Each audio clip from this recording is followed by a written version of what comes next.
Hello peeps. Merry Christmas. Or is it? For a lot of people who suffer from depression and anxiety, Christmas can be an absolute misery. And I suspect that a lot of us out there have the story in our heads that we should be having a great time when we're not. And that other people are all having a great time except us. You don't even need to suffer from depression to experience that feeling. But yeah, it certainly lays a lot of groundwork for dissatisfaction around this time of year. It's not any surprise, I think, that there's more suicides at Christmas than any other time of the year. I think when we're alone for a lot of the year, we can be okay being alone because, you know, there's a kind of acceptance that we can come and go in that sort of aloneness and be okay. As we know, alone doesn't need to mean lonely, but there's something particularly hard about feeling lonely at Christmas and living with this story that everyone's having a better time than you are. So they're not, and I'm here to tell you that. Not everybody's having a great time. In fact, very few people really, really love Christmas. And the ones who do are either they've done their kind of expectation work and they've decided to cut down expectations, or they genuinely just love it and they have a great time. But even people who do love it can suffer a bit of a dip after Christmas then when there's January to face. So I just wanted to just chat a wee bit today about that and what we can do to help ourselves. And the first thing to do is to drop expectations. And when I say kind of drop expectations, I don't mean lower your expectations. I mean, try not to have any expectations at all about what Christmas is going to be like. It's very difficult because we have a kind of a nostalgic feeling about Christmas, and we can all remember Christmases past that were good. Even if there's only one of them, there'll be something in your memory bank that says, oh yeah, I wish it was like that again. And you know, when we were all together, or we were all a family, or whatever it happens to be. So it's very hard not to kind of yearn for that. And of course, TV will have you believe that everybody's having this lovely golden family time, and that's what it's all about. But when you drop your expectations, in other words, come from a place of not expecting, wanting, or hoping for anything in particular, it can leave a lot of space around you for you just to actually enjoy what is happening.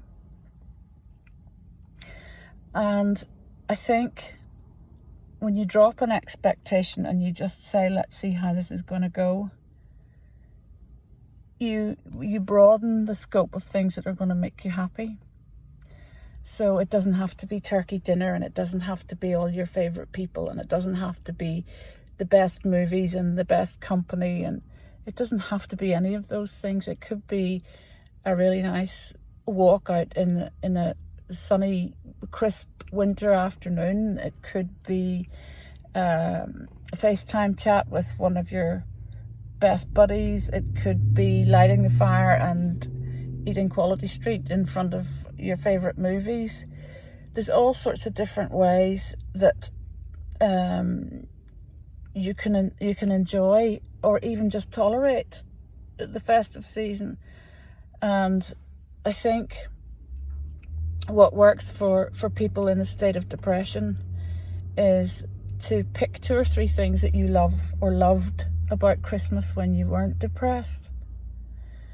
It might be just something really simple like the smell of the Christmas tree, or getting your decorations down, or like I say, just sitting in front of the fire and watching movies. Or there may be just, you know, even if there's not very many, there's going to be at least one thing that you can say that you like about Christmas. And if you can replicate that, then half the job is done for you.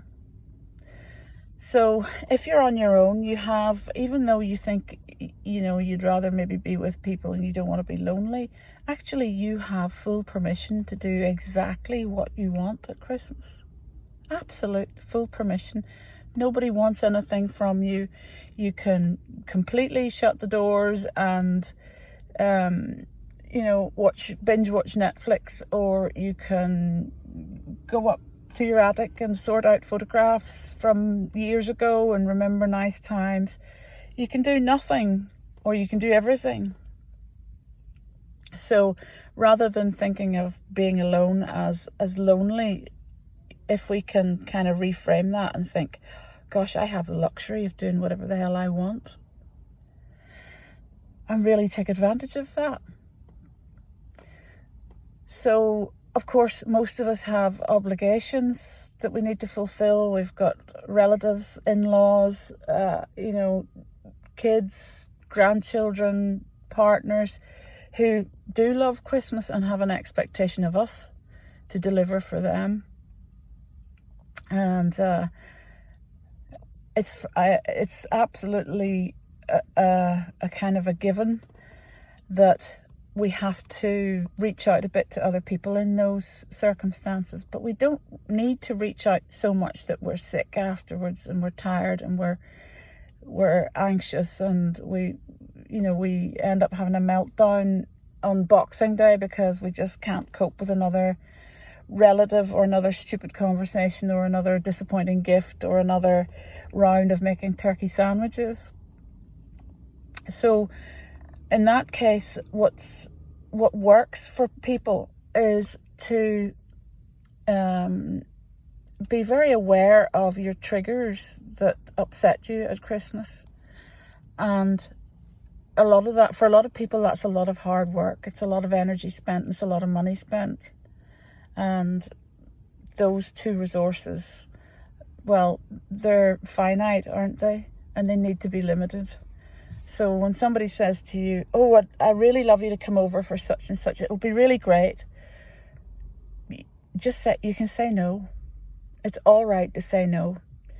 And if you're having to have people over to your house and you have to do the catering, it's all right to say, could you bring a dish with you? Or can we order something in the night before? Or can you come for a couple of hours rather than the whole day? It's all right to have boundaries and to state those boundaries all year. But it seems particularly important if your mental health is compromised by the very fact that it's Christmas.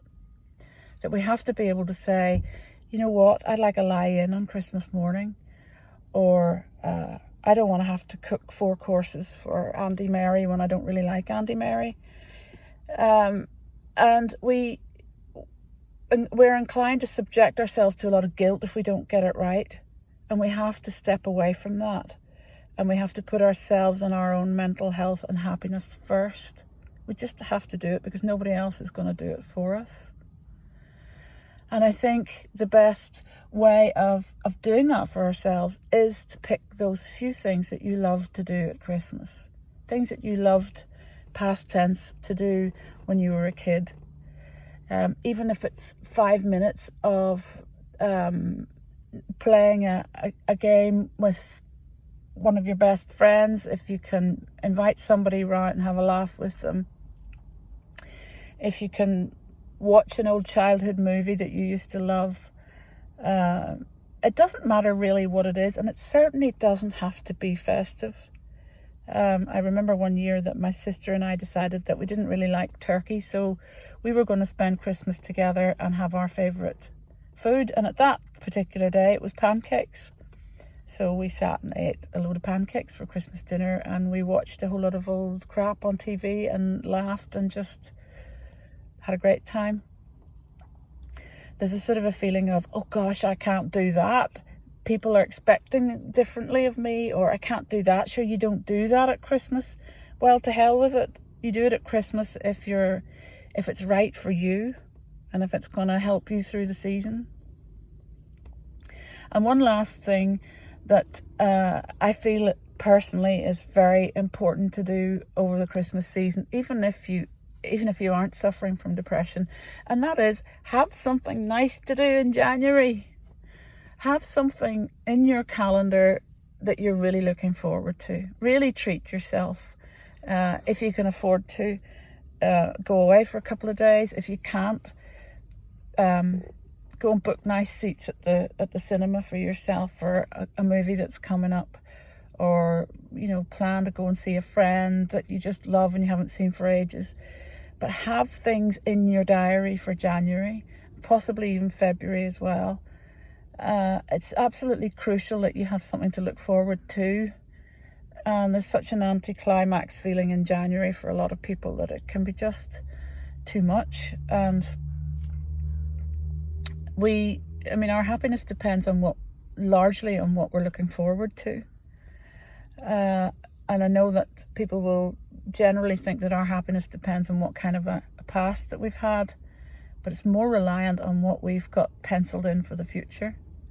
So if you've got 4 or 5 things in your diary that you're really looking forward to, you're going to have a lot better time than if that diary is blank and you're thinking about all the times that you used to have that were great that you don't have anymore because so-and-so's not around, or it's not like it used to be, or I'm not a kid anymore. You open your diary and there's something penciled in there that you're really looking forward to doing, not just something where you're filling up your time just for the sake of doing something. Someone that you just really love and you haven't seen for ages, go and see them. Start a project that you've been meaning to do and allow yourself to enjoy it. Don't be a martyr.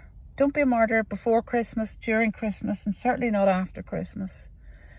Think of yourself. Think of if you were to see a wise woman or a wise man who could say 2 or 3 things to you. Just imagine what that conversation would be like. Would it be all about, oh, you've got to buy this and you've got to get that present right, and oh my God, what if you burn the turkey?